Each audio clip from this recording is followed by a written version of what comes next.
Yo, yo! Welcome to another episode of GingePoker Reviews Poker After Dark, where I'm going to go through all the hands played on the episode of Poker After Dark, so you can see what I think as a professional of what they're up to, if they're any good, if they're bad, and I'll just say as I see it. But side note, only 50% of you are actually subscribed to this channel, so if you do like this and you want to support the channel, please press subscribe. I'll see you in the next video.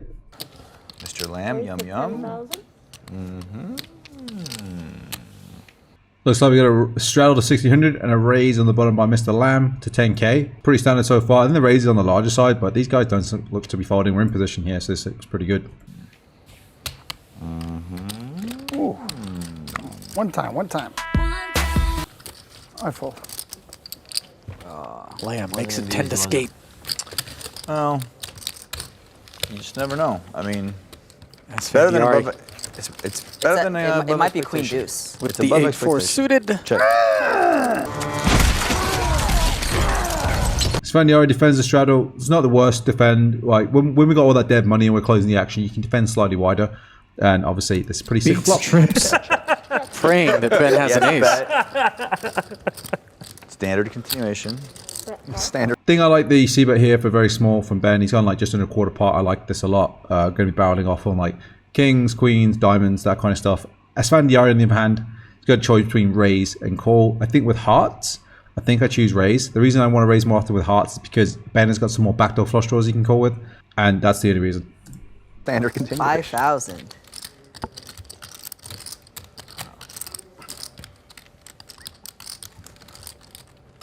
It's a pro. Just fire the raise. 2,100. You know he squealed like he had a 4, right? And Ben can think about something here, maybe 3-betting, maybe calling sometimes, especially with balls deep, but overall, just give me fold most of the time.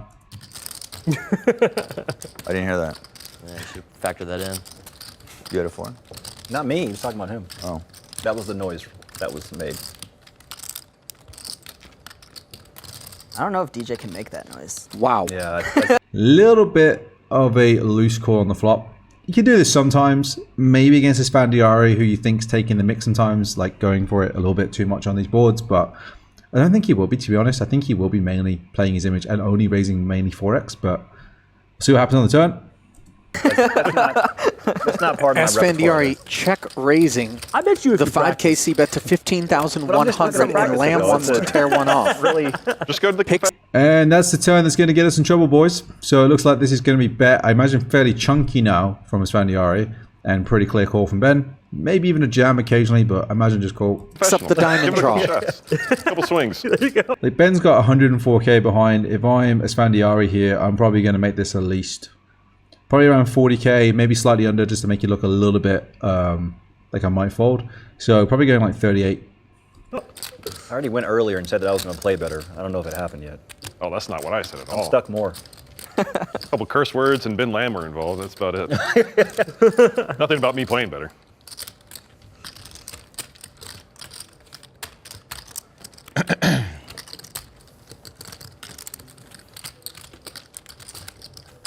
$29,300.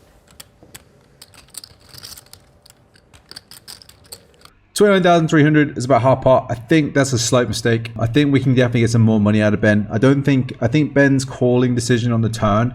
I think this is a mistake a lot of bad regs make sometimes, because I think that sometimes Ben Lamb is going to have a hand pretty much exactly like he has, which is a draw. There's basically never folding the turn. So you can get a 5k in here, no problem. Maybe not 10k. If he doesn't believe you in the ace, he's going to call again. But then he's going to start folding a lot of rivers. So the extra money we can get on the turn is still important, because, you know, sometimes he's going to call the turn and fold the river. So if he's going to call the turn and fold the river a lot, then we want to put more money on the turn when we're definitely getting that call, when he's a little bit more inelastic. As for the sizing, I think Ben can probably never fold now that we turn the diamond to this sizing. Maybe fold if it was slightly bigger. Don't think we jam. Just don't see any extra fold equity we have on this turn versus Svandiari's range. But we don't have any showdown with Jack 10, so that could maybe incline us to jam a bit more, but we'll see what happens. Half pot size bet from Antonio, and what a difficult spot for Ben. If you're going to bother calling the check raise and then you pick up the diamond draw, you don't want to be folding now.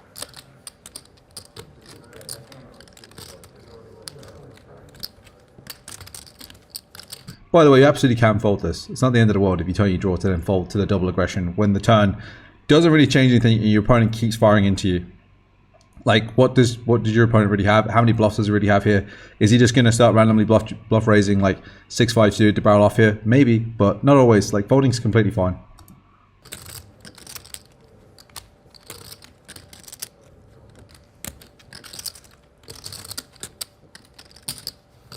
Call. Does find the call. So sure enough, Ben makes the call. Antonio's loving 8 it. of diamonds.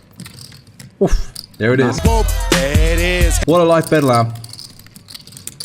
Tough spot as a Sfandiari here, because if you did bluff with like some sort of backdoor on the flop, let's say you bluff with 6-7 of diamonds or 6-7 of clubs or whatever it is, you're going to barrel off the ones with diamonds. All your hands that were bluffs on the turn, a lot of them are now going to complete the river.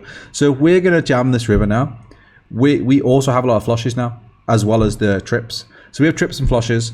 So Ben Lamb, what's he going to call us with? He can't really call an ace very often anymore. He may call like, obviously he's calling all his boats. Obviously he's calling like, if he's got aces, obviously he's calling 4x. Obviously he's calling 3x, obviously, pocket 3s if he has them. Obviously he's calling any like whatever 4x that he's got that's made a boat somehow. Also, Ben Lamb has flushes and he has plenty of ace-x of diamonds as well. That's like his pretty easy call and then get their hands. We don't have the strongest of 4s. So for example, King 4 would be way better as a jam here. The kicker is going to be important because if Ben Lamb has 4-5, at least then we make money, whereas here we'd be chopping because the 9 kicker plays. So that makes a big difference when we jam all in here.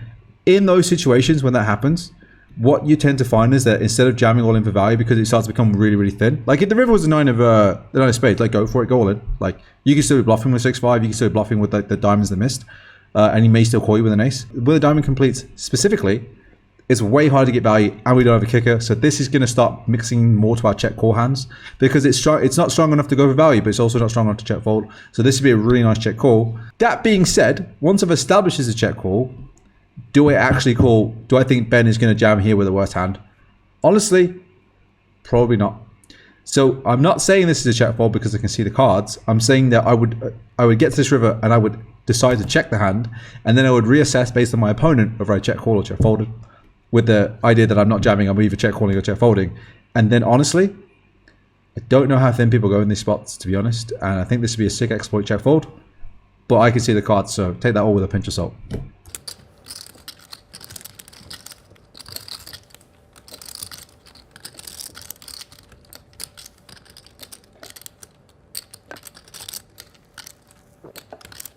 You're not gonna like what I have.